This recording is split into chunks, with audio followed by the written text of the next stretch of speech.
আমার সঙ্গে যখন প্রচার হয়েছে গ্রামের মহিলারা কিন্তু খুব ভীষণ রিয়াক্ট করছে। নির্বাচনী প্রচারণার গাড়ি থেকে কাঞ্চনকে অপমান করে নামিয়ে দিলেন কল্যাণ। চলতি লোকসভা নির্বাচনে শ্রীরামপুর লোকসভা কেন্দ্রে তৃণমূল প্রার্থী কল্যাণ বন্দ্যোপাধ্যায়ের হয়ে এ যাবৎ প্রচার করতে দেখা যাচ্ছিল উত্তরপাড়া বিধায়ক কাঞ্চন মল্লিককে। কখনো পথে ঘাটে নেমে আবার কখনো বা দলীয় কার্যালয় থেকে শেয়ার করছিলেন একের পর এক ছবি।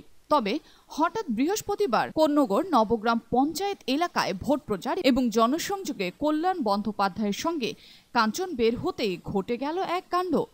হুটখোলা জিপ থেকে কার্যত নামিয়ে দেওয়া হলো উত্তরপাড়া বিধায়ক কাঞ্চনকে।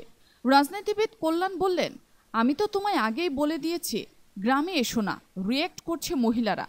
সাংসদের কথা মতোই পরক্ষণে গাড়ি থেকে নেমে গেলেন কাঞ্চন। এই নিয়ে যখন চতুর্দিকে হইচই তখন এই নিয়ে মুখ খুললেন কাঞ্চন মল্লিক। তার কথায়, আমি বুঝতে পারিনি, গিয়েছিলাম দলীয় প্রচারে, এর আগেও কল্যাণবাবুর সঙ্গে প্রচারে গিয়েছি।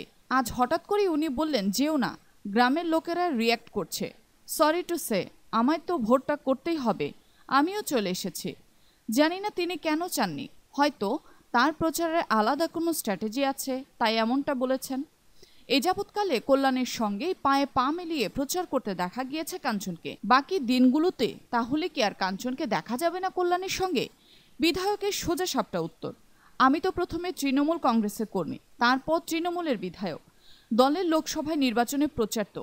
তাই কল্যাণ বন্দ্যোপাধ্যায় হোক বা রচনা বন্দ্যোপাধ্যায় হোক, আমাকে প্রচারে যেতে হবে, প্রচার তো আমাকে করতেই হবে। কল্যাণ দা একজন সিনিয়র মানুষ, তাই উনি যেটা করেছেন, যেটা বলেছেন সেটা উনিই জানেন। উনি বলেছেন মহিলারা রিয়্যাক্ট করছে, কিন্তু কেন রিয়্যাক্ট করবেন সেটাই বুঝতে পারছি না। এই তো চৈত্র সংক্রান্তিতেও আমরা একটা শো করেছি যেখানে প্রায় 10,000 মানুষ ছিল, কই সেখানে তো কোনো বিক্ষোভ দেখতে পাইনি। মহিলা কেন্দ্রিক সেই শোয়ে কেউই রিয়্যাক্ট করেনি।